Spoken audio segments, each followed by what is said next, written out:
ലൈംഗിക ബന്ധത്തിൽ ഏർപ്പെടുമ്പോൾ കൂടുതൽ സമയം കിട്ടുവാൻ എന്താണ് മാർഗം? ഒട്ടനവധി ചെറുപ്പക്കാരും പ്രായമായവരും ചോദിക്കുന്ന ഒരു ചോദ്യമാണിത്. അതായത് തനിക്കുള്ളതിനേക്കാൾ അല്പം കൂടി സമയം കിട്ടുവാൻ എന്തെങ്കിലും മാർഗങ്ങളുണ്ടോ? തീർച്ചയായിട്ടും ഗുളികകളുണ്ട്. അതിനെക്കുറിച്ചല്ല ഞാനിവിടെ വിശദീകരിക്കുവാൻ പോകുന്നത്. അല്ലാതെ തന്നെ നമുക്ക് അല്പം സമയം കൂടുതൽ ലഭിക്കുവാൻ വേണ്ടി എന്തെല്ലാം മാർഗങ്ങളാണുള്ളത് അതിലേക്ക് നമുക്കൊന്ന് ചിന്തിക്കാം. അതായത് പ്രകൃതിദത്തമായി പറയുകയാണെങ്കിൽ ജന്തുക്കളിൽ വളരെ സമയം കുറവാണ്. അതായത് കോഴിയും ആടും പശുവൊക്കെ ബന്ധപ്പെടുമ്പോൾ വളരെ പെട്ടെന്ന് തന്നെ അവരുടെ ലൈംഗിക ബന്ധം പൂർത്തീകരിക്കുന്നതായി കാണാം, കുറഞ്ഞ സമയം കൊണ്ട് തന്നെ. എന്നാൽ മനുഷ്യനിലേക്ക് എത്തുമ്പോൾ ഇതിന് വളരെ കൂടുതൽ സമയം വേണ്ടി വരുന്നു. അതായത് രണ്ടുപേർക്കും ഇത് ആനന്ദകരമാകണമെന്നുണ്ടെങ്കിൽ സമയം ഒരു അത്യാവശ്യ ഘടകമാണ്. അതായത് റീപ്രൊഡക്ഷൻ മാത്രമല്ലോ മനുഷ്യൻ്റെ ലൈംഗിക ബന്ധത്തിൻ്റെ ഉദ്ദേശം. മറ്റ് ജന്തുക്കളെ സംബന്ധിച്ചിടത്തോളം റീപ്രൊഡക്ഷൻ മാത്രമാണെന്ന് തോന്നുന്നു. അതുകൊണ്ടായിരിക്കാം അങ്ങനെ. ഏതായാലും ഒരു എവല്യൂഷൻ്റെ അല്ലെങ്കിൽ ഒരു പരിണാമത്തിൻ്റെ ഒരു ബാക്കി പത്രമാണ് മനുഷ്യൻ്റെ ലൈംഗിക ബന്ധത്തിലുള്ള സമയ കൂടുതൽ. നമുക്ക് ഈ സമയം കൂട്ടിക്കിട്ടുന്നതിന് വേണ്ടി കുറച്ച് മാർഗങ്ങളുണ്ട്. അതിലേറ്റവും ആദ്യത്തെ മാർഗം ഞാൻ പറഞ്ഞുതരാം. ലൈംഗികമായിട്ട് ബന്ധപ്പെടുന്നതിന് മുമ്പ് സ്വയംഭോഗം ചെയ്യുക. സ്വയംഭോഗം ചെയ്യുകയാണെങ്കിൽ ആ സ്വയംഭോഗം ചെയ്യുന്നതോടുകൂടി നമ്മൾ അമൂർധന്യ അവസ്ഥയിലേക്ക് എത്തുമ്പോൾ, അതായത് ശുക്ലം പുറത്തേക്ക് വരുമെന്ന് തോന്നുന്ന അവസ്ഥയിൽ ആ സ്വയംഭോഗം നിർത്തിവെക്കുക. എല്ലാ സ്റ്റിമുലേഷനും നിർത്തിവെക്കുക. അല്പം കഴിഞ്ഞിട്ട് വീണ്ടും ആരംഭിക്കുക. ഇങ്ങനെ വരുമ്പോൾ നമ്മുടെ തലച്ചോറിൽ ഈ സിഗ്നൽ എത്തുകയും ഇജാക്കുലേഷൻ ചെയ്യുന്നതിനുള്ള, അതായത് ഇജാക്കുലേഷൻ ആ സിഗ്നൽ വരാതിരിക്കുകയും ചെയ്യുന്നു. അപ്പോൾ ഇത് പല ആവർത്തി ചെയ്യപ്പെടുമ്പോൾ തീർച്ചയായിട്ടും അല്പം കൂടി സമയം കൂടുതൽ ലഭിക്കുന്നതായി കാണാം. എല്ലാവരിലും ഇത് പ്രാവർത്തികമല്ല. അതിൻ്റെ കാരണം സ്വയംഭോഗം ചെയ്ത് തുടങ്ങുമ്പോൾ തന്നെ ചിലർക്ക് ശുക്ലം പുറത്തേക്ക് വരാറുണ്ട്. അതുപോലെ തന്നെ അതിനെത്തുന്ന ആ ഒരു അവസ്ഥയിലേക്ക് എത്തുമ്പോൾ തന്നെ, എത്തുന്നതിന് മുമ്പ് തന്നെ ചിലർക്ക് ശുക്ലം പുറത്തേക്ക് പോകാറുണ്ട്. അങ്ങനെയുള്ള വ്യക്തികളെ സംബന്ധിച്ചിടത്തോളം ഈ മെത്തേഡ് ആവിഷ്കരിക്കുവാൻ കഴിയില്ല. അവരിതിൽ പരാജയപ്പെടുകയുള്ളൂ. ഇനി സമയം കൂടുതൽ കിട്ടുന്നതിന് മറ്റൊരു മാർഗം പറഞ്ഞു തരാം. അതായത് ലൈംഗികമായി ബന്ധപ്പെടുന്നതിന് മുമ്പ്, ഇണയുമായി ബന്ധപ്പെടുന്നതിന് മുമ്പ് ഒന്ന് സ്വയംഭോഗം ചെയ്യുക, അത് പൂർത്തീകരിക്കുക. അങ്ങനെ വരുമ്പോൾ രണ്ടാമത് ലൈംഗികമായി ബന്ധപ്പെടുമ്പോൾ സമയം കൂടുതലായി കിട്ടുന്നതായി കാണാം. ഇത് പലരും പ്രാവർത്തികമായി അനുവർത്തിച്ചു വരുന്ന ഒരു സമ്പ്രദായമാണ്. അതായത് ആദ്യം ഒന്ന് ലൈംഗികമായി ബന്ധപ്പെടുക, അതിനുശേഷം രണ്ടാമത് ബന്ധപ്പെടുമ്പോൾ സമയം കൂടുതലായി കിട്ടുന്നുവെന്ന് പലരും പറയാറുണ്ട്. ഇനി ഇതിൻ്റെ ബുദ്ധിമുട്ട് എന്താണെന്ന് വെച്ചാൽ ചില പുരുഷനെ സംബന്ധിച്ചിടത്തോളം ലോങ് റിഫ്രാക്ടറി പീരീഡ് ഉണ്ടാകാറുണ്ട്. അതായത് ഒരിക്കൽ ബന്ധപ്പെട്ട് കഴിഞ്ഞാൽ പിന്നെ 1 മണിക്കൂറിന് ശേഷമോ അല്ലെങ്കിൽ 2 മണിക്കൂർ കഴിഞ്ഞിട്ടൊക്കെ ലിംഗം ഉയർന്നു വരുന്ന അവസ്ഥ ഉണ്ടാകുകയുള്ളൂ. അത്തരം വ്യക്തികളിൽ ഇത് പ്രായോഗികമല്ല. ഇനി സമയം കൂടുതൽ കിട്ടുവാൻ മറ്റ് മാർഗങ്ങളുണ്ട്. അതായത് പുരുഷൻ ആക്റ്റീവ് ആകാതിരിക്കുക. വുമൺ ഓൺ ടോപ്പ് പൊസിഷൻ അല്ലെങ്കിൽ കൗഗേൾ പൊസിഷൻ എന്നൊക്കെ പറയുന്നത് അത്തരമൊരു പൊസിഷനിൽ സ്ത്രീ ആയിരിക്കും മുഖ്യമായ പങ്ക് വഹിക്കുന്നത്. അങ്ങനെ സ്ത്രീ പങ്ക് വഹിക്കുമ്പോൾ പുരുഷന് കൂടുതൽ സമയം ലഭിക്കുന്നതായി കണ്ടിട്ടുണ്ട്. അത് ചിലരെ സംബന്ധിച്ചിടത്തോളം, ചിലരെന്ന് പറഞ്ഞാൽ ഒട്ടുമിക്കവരെ സംബന്ധിച്ചിടത്തോളം അത് പ്രായോഗികമായി നടന്നു വരാറുണ്ട്. എന്നാലും ശീഘ്രസ്ഖലനമുള്ള വ്യക്തികൾക്ക് ഇത് ചില സന്ദർഭങ്ങളിൽ മാത്രമേ പ്രയോജനപ്പെട്ട് കാണാറുള്ളൂ. ഇനി മറ്റൊരു കാര്യം പറയാം. ഈ സമയക്കുറവ് എന്ന് പറയുന്നത് ചില വ്യക്തികളെ സംബന്ധിച്ചിടത്തോളം തുടക്കത്തിൽ നല്ല രീതിയിൽ സമയമുണ്ടായിരുന്നു, അതിനുശേഷം അവർക്ക് സമയമില്ലാതെ വരുന്നു. അതിൻ്റെ അർത്ഥം അവർക്ക് ഇറക്ടൈൽ ഡിസ്ഫങ്ഷൻ ആരംഭിച്ചിരിക്കുന്നു എന്നുള്ളതാണ്. അതവർക്ക് മനസ്സിലാക്കാൻ കഴിയില്ല. നല്ല ബലമുണ്ടാവും, പക്ഷെ സമയം മാത്രം കുറഞ്ഞു വരുന്ന ഒരവസ്ഥ. അതിൻ്റെ പിന്നിൽ എന്തെങ്കിലും രോഗങ്ങളുണ്ടാകാം. അത് പ്രമേഹമാകാം, പ്രഷറാകാം, അതുപോലെ തന്നെ സ്ട്രോക്കിൻ്റെ ആരംഭമാകാം, ഈ ഹാർട്ടിൻ്റെ കംപ്ലൈൻ്റ് ആകാം. ഈ രീതിയിലുള്ള എന്തെങ്കിലും അസുഖം അവരറിയാതെ അവരുടെ ഉള്ളിൽ ഉടലെടുത്തിട്ടുണ്ടെങ്കിൽ അതിന് തീർച്ചയായിട്ടും ആ അസുഖങ്ങൾക്ക് ചികിത്സിക്കുകയാണ് വേണ്ടത്. അതല്ലാതെ മറ്റു മാർഗങ്ങളിലേക്ക് പോവുകയല്ല വേണ്ടത്. അപ്പോൾ ഒരു മെഡിക്കൽ ചെക്കപ്പ് നടത്തി തനിക്ക് എന്തെങ്കിലും അസുഖങ്ങളുണ്ടോ എന്നുള്ളത് പരിശോധിച്ചറിയുക. അതിനുശേഷം, അതായത് രണ്ടാമതായി സമയം കുറയുമ്പോഴാണ് ഞാൻ ഈ പറയുന്നത്, അത്തരം വ്യക്തികൾക്ക് ആ അസുഖങ്ങൾക്ക് ചികിത്സ നൽകുകയാണെങ്കിൽ സമയം കൂട്ടിക്കൊണ്ടുവരുവാൻ കഴിയും. ഇനി മറ്റൊരു മാർഗം പെൽവിക് ഫ്ലോർ എക്സസൈസാണ്. അതായത് നമ്മുടെ ലിംഗത്തിനോടും യോനിയോടും ഒക്കെ അനുബന്ധിച്ചുള്ള ആ പ്രദേശത്തിനാണ് പെൽവിക് ഫ്ലോർ എന്ന് പറയുന്നത്. അവിടെയുള്ള മസിലുകൾക്ക് വ്യായാമം നൽകുക. ആ വ്യായാമം നൽകുന്നത് കീഗൽ എക്സസൈസ് പോലെയുള്ള എക്സസൈസാണ്. അതായത് നമ്മുടെ മലദ്വാരത്തെ പെട്ടെന്ന് ചുരുക്കി പിടിക്കുക, റിലാക്സ് ചെയ്യുക, ആ രീതിയിലുള്ള കീഗൽ എക്സസൈസിനെ കുറിച്ച് പല വീഡിയോകളുമുണ്ട്. അത്തരം ഏതെങ്കിലും വീഡിയോ കണ്ടാൽ അത് നിങ്ങൾക്ക് പ്രായോഗികമായി നടത്താവുന്നതേ ഉള്ളൂ. പെൽവിക് ഫ്ലോർ എക്സസൈസ് വഴിക്ക് സമയം കൂടുതൽ ലഭിക്കുമെന്നുള്ള കാര്യത്തിൽ ഒരു തർക്കവുമില്ല. അതും നിരന്തരമായി ചെയ്യണമെന്ന് മാത്രം. ഒരു തവണ ഒരു എക്സസൈസ് ചെയ്ത് പിറ്റേ ദിവസം പോയി ബന്ധപ്പെട്ടാൽ ലൈംഗികമായിട്ടുള്ള സമയം കൂടുതലൊന്നും കിട്ടുകയില്ല. ലൈംഗികമായിട്ട് സമയം കൂടുതൽ കിട്ടുവാൻ വേണ്ടി ചില ക്രീമുകൾ ഉപയോഗിക്കാറുണ്ട്.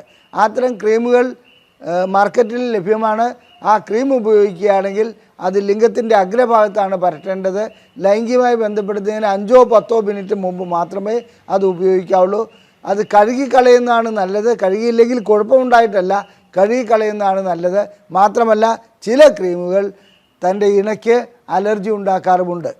അതുകൊണ്ട് വളരെയധികം ശ്രദ്ധിക്കണം അത്തരം ക്രീമുകൾ ഉപയോഗിക്കുകയാണെങ്കിൽ. ഇനി സ്വാഭാവികമായിട്ടും ലൈംഗികമായിട്ടുള്ള ഉത്തേജനം ഉണ്ടാകുന്നതിനും അതുപോലെ തന്നെ സമയം കിട്ടുന്നതിനും ആഹാരം നല്ല രീതിയിലാവേണ്ടത് കാര്യമുണ്ട്. ആഹാരം നല്ല രീതിയിൽ എന്ന് പറഞ്ഞാൽ അതിനകത്ത് അനാവശ്യമായിട്ടുള്ള ആഹാര പദാർത്ഥങ്ങൾ ഒഴിവാക്കുക. ഉദാഹരണം, റെഡ് മീറ്റ് ഗുണം ചെയ്യുകയില്ല.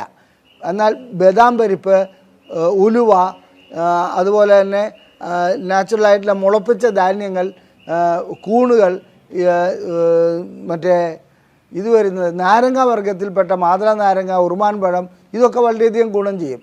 ഈ ആഹാര പദാർത്ഥങ്ങൾ കഴിക്കുകയാണെങ്കിൽ ഒരു പരിധിവരെ സമയം കൂട്ടിക്കൊണ്ടുവരുവാൻ കഴിയും. ഇനി ചില പഠനങ്ങൾ തെളിയിക്കുന്നത് അഗ്രചർമ്മം നീക്കം ചെയ്യുകയാണെങ്കിൽ ലൈംഗികമായിട്ടുള്ള സമയം ലഭിക്കുമെന്നുള്ളതാണ്.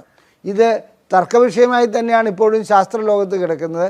എന്നിരുന്നാലും അഗ്രചർമ്മം നീക്കം ചെയ്യുന്ന വഴിക്ക് ലൈംഗികമായിട്ടുള്ള സമയം അല്പം കൂടുതൽ ലഭിക്കുമെന്ന് തന്നെയാണ് മിക്ക പഠനങ്ങളും വ്യക്തമാക്കുന്നത്. സമയം കൂടുതൽ കിട്ടുവാൻ വേണ്ടി ചില വ്യക്തികൾ കോണ്ടം ഉപയോഗിക്കാറുണ്ട്. ഇത് ഡീസെൻസിറ്റൈസേഷൻ മെത്തേഡ് തന്നെയാണ്.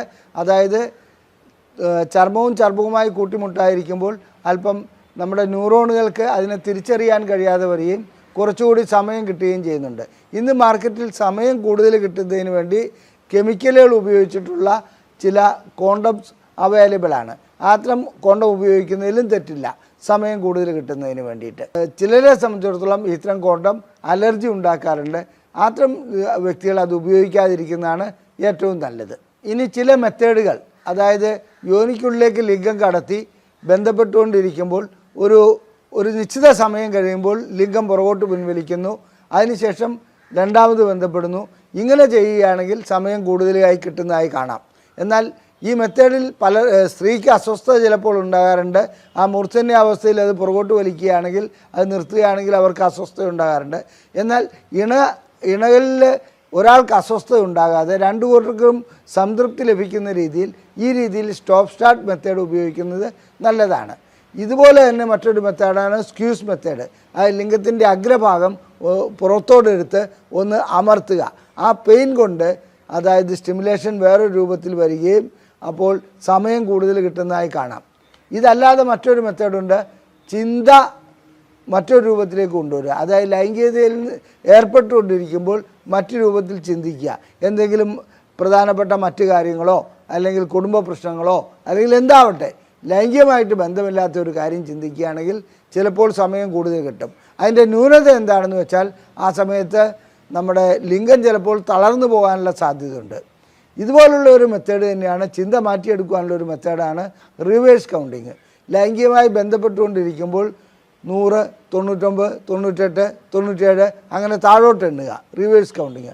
ഇങ്ങനെ റിവേഴ്സ് കൗണ്ടിങ് വരുമ്പോൾ ബ്രെയിൻ വേറൊരു രീതിയിൽ വർക്ക് ചെയ്യുകയും സമയം കൂടുതൽ കിട്ടുവാനുള്ള സാധ്യതയുമുണ്ട്.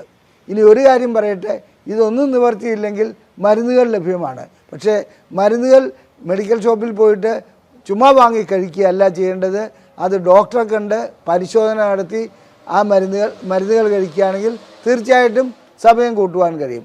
ആവശ്യമുള്ള വ്യക്തികളെ സംബന്ധിച്ചിടത്തോളം അതിന് ചികിത്സിക്കുന്നത് തന്നെയാണ് നല്ലത്. SSRI ഗണത്തിൽപ്പെട്ട മിക്ക മരുന്നുകളും ലൈംഗികമായിട്ടുള്ള ശേഷി കൂട്ടുവാൻ ഉപകരിക്കാറുണ്ട്. അതേസമയത്ത് കഞ്ചാവ്, അതുപോലെ തന്നെ മദ്യം, ഇതൊക്കെ കഴിച്ചാൽ ചിലർക്ക് സമയം കൂടുതൽ കിട്ടുന്നതായി കാണാം. എന്നിരുന്നാലും അതൊരു ചികിത്സാ മാർഗമായി ഉപയോഗിക്കരുത്, അത് അപകടം പിടിച്ചതാണ്. ലൈംഗികമായിട്ടുള്ള സമയം കൂടുതൽ കിട്ടുവാൻ വേണ്ടി പല മാർഗങ്ങളുണ്ട്. ഈ മാർഗങ്ങളിൽ ഒട്ടനവധി മാർഗങ്ങൾ ഞാൻ പറഞ്ഞു കഴിഞ്ഞു. എന്നിരുന്നാലും ഇത് ഓരോ വ്യക്തിക്കും, ഓരോ ദമ്പതികൾക്കും ഓരോ രീതിയിലാണ് പ്രയോജനപ്പെടുക. ചിലർക്ക് വളരെയധികം ഗുണം കിട്ടിയെന്ന് വരാം, ചിലർക്ക് ഈ മെത്തേഡുകൾ ചിലത് ഒരു ഗുണവും ചെയ്തില്ല എന്ന് വരാം, അങ്ങനെയും വരാറുണ്ട്. എന്നിരുന്നാലും ലൈംഗികമായിട്ട് സമയം കൂടുതൽ കിട്ടുന്നതിന് ഈ മെത്തേഡുകൾ ഏതെങ്കിലും ഓരോന്നായി പരീക്ഷിച്ച് നോക്കുന്നത് നല്ലതാണ്. മറ്റ് പ്രശ്നങ്ങളൊന്നും ഉണ്ടാക്കാത്ത രീതിയിൽ അത് മുന്നോട്ട് പോവുകയും ചെയ്യും. ഗുളികകളിലേക്ക് വരുമ്പോൾ മാത്രം നാം വളരെയധികം ശ്രദ്ധിക്കണം. അത് ഉപയോഗിക്കുന്നതിന് ഡോക്ടറെ പരിശോധന കഴിഞ്ഞതിന് മാത്രമേ അത് ഉപയോഗിക്കാവൂ എന്നുള്ളത് ഞാനിവിടെ സൂചിപ്പിച്ചു കൊള്ളട്ടെ. ഈ വീഡിയോ ഇഷ്ടപ്പെട്ടുവെങ്കിൽ നിങ്ങളുടെ സുഹൃത്തുക്കൾക്ക് ഇത് അയച്ചു കൊടുക്കുക. ഈ വീഡിയോ ലൈക്ക് ചെയ്യുക. നിങ്ങളുടെ അഭിപ്രായങ്ങൾ കമൻറ്റ് ബോക്സിൽ രേഖപ്പെടുത്തുക. ലൈംഗിക പ്രശ്നങ്ങൾക്കുള്ള ചികിത്സ നൽകുന്ന ഒരു സ്ഥാപനമാണ് ISRM. അത് ശീഘ്രസ്ഖലനമാകട്ടെ, ശേഷിക്കുറവാകട്ടെ, താല്പര്യമില്ലായ്മയാകട്ടെ, ലൈംഗികമായ വിവാഹം കഴിഞ്ഞതിന് ശേഷം ബന്ധപ്പെടാൻ കഴിയാത്ത അവസ്ഥയാകട്ടെ, ഇത്തരം പ്രശ്നങ്ങൾക്കെല്ലാം ISRM ചികിത്സ നൽകുന്നുണ്ട്.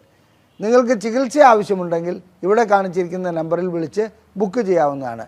അതുകൂടാതെ നിങ്ങൾക്ക് ഞങ്ങളെക്കുറിച്ച് ലൈംഗിക പ്രശ്നങ്ങളെക്കുറിച്ചും ലൈംഗിക പ്രശ്നങ്ങൾക്കുള്ള പരിഹാര മാർഗങ്ങളെക്കുറിച്ചും അറിയുവാനുള്ള ബുക്ക്ലെറ്റുകൾ ഞങ്ങൾ സൗജന്യമായി നൽകുന്നതാണ്. ISRM എന്ന് ഈ നമ്പറിലേക്ക് വാട്സപ്പ് ചെയ്യുകയാണെങ്കിൽ ഇത്തരം പുസ്തകങ്ങൾ ഡിജിറ്റൽ ഫോർമാറ്റിൽ PDF ആയി നിങ്ങൾക്ക് അയച്ചു തരുന്നതാണ്. നന്ദി, നമസ്കാരം.